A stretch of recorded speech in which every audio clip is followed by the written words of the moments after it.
Hello, everyone. Welcome to another episode of Print All the Things. This is episode 13. It has been a while. Yes, I won't get into too many details, but I'll give you guys a quick synopsis. Over the last year, I've had some issues with my 3D printing shop, and most notably in the form of trademark infringement. Now, what does that mean? That means that a lot of the busts and the items that are 3D printed from notorious and great modelers such as Foxhole and Wexter and Eastman, apparently certain trademark holders did not like them on the Etsy shop. So I got takedown after takedown after takedown after takedown to the point to where I had to pretty much scuttle the entire shop, and I started from scratch. So you may have noticed that I showed a lot of clock spring stuff because it was like mechanical and practical things. And so I kind of shifted gears from busts and stuff. That's why you hadn't seen any episodes here. And that's a big reason why you haven't seen a lot of this stuff on my Twitter account and other places. So we had to make a shift. We had to pivot, and we had to change the way we did 3D printing and the things that we printed. I don't know how I got on the radar, but I was there. So here we are. I'm a man of integrity, so I will take down, if they tell me to take down stuff, I will take it down, no questions asked. So, and I just decided to stop. So that's what happened. So now we're back kind of in the 3D printing swing. I've been doing a lot of 3D printing here and there on my live stream at twitch.tv/Buona. We've been printing certain things, and one of the things I want to share with you, and I didn't plan on showing this, is that I've been playing a game called Deep Rock Galactic, and this is what they call a flare. So Deep Rock Galactic, you're I was going to say troll, but you're a dwarf, and you mine and you throw these around the caves to light the caves. So naturally, I want to get this in glow in the dark, and that would be awesome. But I made this, and I've been keeping it on my desk because I'm really proud of it. So that's that. Let's talk a little bit about the news. A lot has happened since my last show. I think it's safe to say that a lot has happened since my last show. I think the last episode I talked about the Bamboo X1C being announced. So if you've been out from under that rock, you wonder, you know that a lot has happened. The P1P came out from Bamboo. I actually have a P1P. I have it here. Also the Prusa news that came out, the creative, all this, it's just so many things came out. I don't even want to start with that because you guys have already saw that news. You already heard that news. I'm pretty sure it'll come back. The cycles will come back as more things come out and stuff. But let's just say that there was a lot of stuff that happened. Today, I'm just going to talk about a nice Benchy that happened. A 2-minute and 25-second Benchy. This is going to be the only story I cover today. This thing is crazy. It's actually wild how fast this thing printed, and I am actually shocked at how fast it printed. So what happened was, this guy who's notorious for doing speed runs decided to post this latest video, and let's just say the cliche of a 3D printing video looking like a time lapse or a fast forwarded video. This is pretty much the definition of that. This video looks like it is going in fast motion. And I'm glad that he held up a stopwatch. I mean, a lot of speedrunners do this. They held up a watch next to it, and he shows temperatures and stuff on the screen, so there's no dispute. And it's incredibly fast. I've never seen anything that fast. Now, I'm not even a speed buff. I don't even care about speed that much. I have the Bamboo P1P here, and it's fast, but I don't really care that much about the speed. It's nice to have that speed. Most times I'll turn the speed down so I can get better quality. But this is notable. This is crazy. Although the output is a bit sad.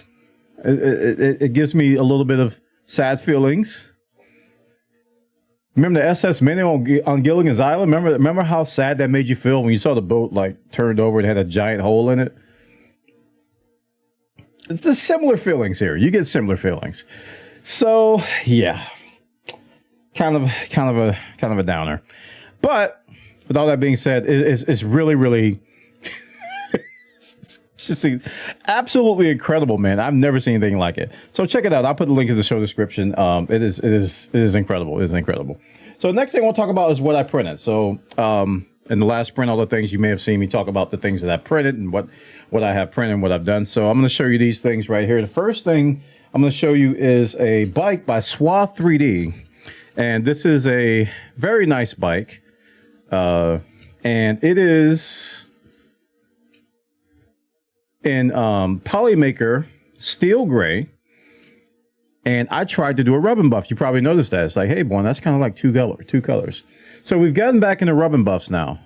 So this is my first attempt back since like a year and a half ago when I first tried to attempt a rub and buff. And I'm using the silver rub and buff. And I think I was a little bit generous with it. There was a lot of rub and buff on here to the point to where it almost was like it's entirely silver. So I'm going to keep experimenting with this to kind of give it more of a highlight feel, more than just like a complete overhaul of the entire color, because you can barely see the steel gray from Polymaker, and that's going to be the only filament that I'm going to be showing off today. I'm kind of low on filament, but we're going to be changing that. Thanks to my sponsor Polymaker, we're going to be changing that. So check out polymaker.com. Check out the link in the show description, my affiliate link. They are a sponsor. They are indeed a sponsor, and it's one of the best sponsors that I think I can possibly get, because you got cheap filament price wise and you get great quality. I can't ask for anything much better than that. Okay, so the next thing we print is another Swath 3D model. This is a mechanical racing truck. This more looks like a toy, and it's got like some shaking articulation going on here. Nice model. It's got quite the spoiler alert. It's got quite the spoiler here. And but yeah, it's a nice little toy. You know, you can turn corners with it. It's almost like it has suspension and whatnot. So I like this one too. I was thinking about doing a rub and buff or a paint on this one, but I might not. I think this will look good in chrome as well. This would be a nice chrome print. The steel gray is very, very, very similar to the chrome. And finally, for my last print, this is something that I'm still kind of working on, and this is from a video game that I've been playing on my live stream called Foxhole, and it's a 24/7 multiplayer war game where thousands of people fight each other as two different factions. So you got tanks, you got planes, not planes, you got tanks. I keep knocking parts of it off. You got tanks, you got soldiers, and you got people mining stuff to make guns and make bullets. So you got the whole logistics front thing going on, and this is a tank from that game. And it's called the Outlaw from Foxhole. Have you ever heard of Foxhole? Foxhole came out like in 2017, so it's been around a while. So I spent quite a bit of time with this guy taking off supports, and I'm still working on a way to deal with the supports. Now, this is something that's very common in video game models. A lot of people, they will rip the models directly from the video game, and then they will convert them to STL so that you can 3D print them. 99% of the time, those models aren't really designed for 3D printing, so you're faced with a lot of overhangs and a lot of areas where things could go wrong. So there were very aggressive supports on here, quite a bit. And I used the tree slim supports on the bamboo slicer.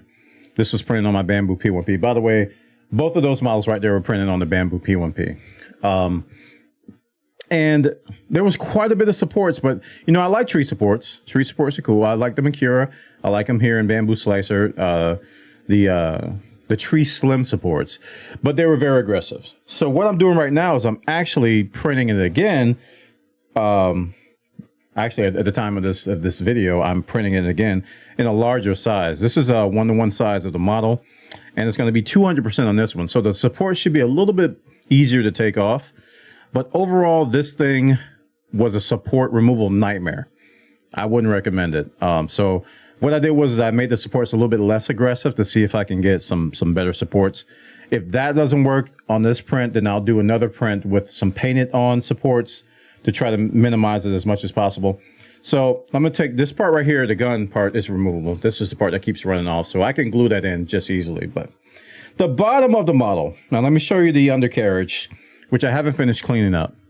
So if I were to really want to showcase this thing, I would sand this. This is how bad this is.